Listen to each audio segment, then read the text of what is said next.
Oi, gente! Tá começando mais um Pode Falar, o podcast onde a gente conversa sobre tudo o que tá na cabeça, sem medo, sem filtro, mas sempre com muito respeito. Eu sou a Júlia. Eu sou a Helena. Eu sou a Maria Clara. E eu a Maju. E hoje a gente vai falar de um tema que divide muitas opiniões e causa muitas discussões. E tá sempre em pauta: censura e liberdade de expressão. Pois é. Dois assuntos que parecem, simples, mas quando a gente começa a pensar, a gente vê que são bem mais complexos do que parecem.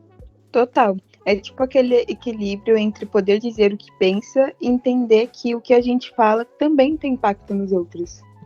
Liberdade e responsabilidade andam juntinhas. E às vezes a gente esquece disso, né? Então, para começar, o que vocês entendem por liberdade de expressão? Eu vejo como um direito básico, sabe? A possibilidade de colocar pra fora o que a gente pensa, o que a gente sente, o que a gente acredita. Sem medo de ser punido, sem medo de ser silenciado. Eu acho que é isso que faz uma sociedade crescer, quando as pessoas podem se expressar, mesmo que, elas discordem uma das outras. Concordo totalmente. E eu acho que às vezes a galera usa a liberdade de expressão como desculpa pra espalhar ódio, sabe? Eu só tô dando minha opinião. Mas a opinião fere, machuca e desrespeita. E aí já não é liberdade, é abuso de palavra. Nossa, exatamente. A liberdade de expressão não pode virar um escudo para justificar o preconceito. Acho que o limite tá aí, sabe? Quando o que eu digo começa a violar o direito do outro de viver em paz.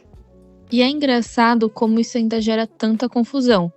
Porque a gente vive num mundo onde todo mundo tem voz, por exemplo, nas redes sociais, podcasts, vídeos, comentários, mas nem sempre a gente usa a voz de um jeito consciente. Meu, sim, a internet parece que ela deu um megafone pra todo mundo, mas não deu um manual pra usar, né? Agora, sobre censura. Vocês acham que ela ainda existe hoje, mesmo depois de tantos avanços? Eu acho que sim, só que de formas diferentes. Não é mais aquele tipo de censura oficial do governo cortando palavras de jornal ou então proibindo músicas, mas tem a censura invisível, sabe? Aquela que vem de pressão social, da internet, do medo do cancelamento. Verdade. Às vezes a pessoa nem é censurada diretamente, mas ela se autocensura. Pensa 1000 vezes antes de postar ou falar alguma coisa porque ela sabe que ela pode ser mal interpretada ou atacada. Isso é bem perigoso, porque se todo mundo começar a ter medo de se expressar, a gente pode perder o debate, assim perde o diálogo e a sociedade vira um monte de gente se calando para não se incomodar. Sim, e o problema é que esse cancelamento muitas vezes não abre espaço para a gente aprender, só para apontar o dedo no outro. A pessoa erra, em vez de ser chamada para conversar, ela é simplesmente apagada. E tem outro lado também, né?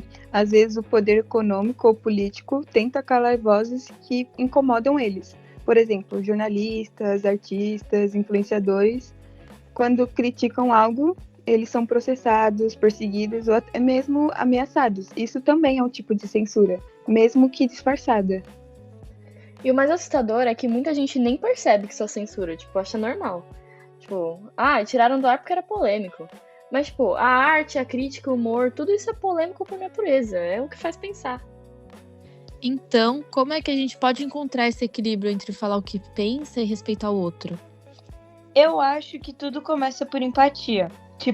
Antes de falar, pensar, o que eu vou dizer constrói alguma coisa ou só machuca o outro? A liberdade de expressão não é só sobre falar, é também sobre como a gente fala. Exatamente. E, a liberdade de expressão, ela não é liberdade de agressão. Quando o discurso começa a atingir a dignidade de outra pessoa, já não é opinião, e é violência. Eu acho que o segredo é entender que a conversa é mais importante do que a razão. A gente não precisa sempre vencer um debate, mas pode sair dele com uma nova perspectiva. Nossa, total. Porque no fim das contas, a liberdade só existe de verdade quando tem um diálogo. Não adianta só eu poder falar, mas o outro também precisa ter o direito de me responder. E a gente também precisa aprender a ouvir sem levar tudo pro pessoal, né? Às vezes alguém pensa diferente e tá tudo bem. E isso é maturidade. O mundo seria bem mais leve se a gente soubesse discordar com respeito. Engraçado.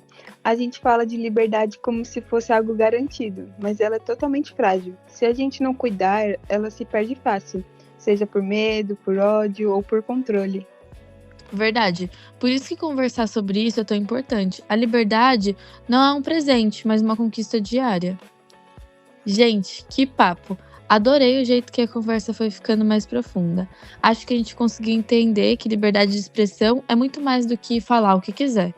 É sobre pensar, escutar e se responsabilizar pelo que a gente diz.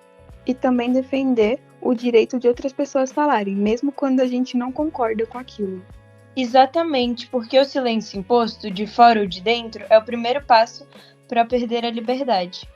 Perfeito! Esse foi o Pode Falar de hoje. Se você gostou, compartilha com alguém que também ama uma boa conversa.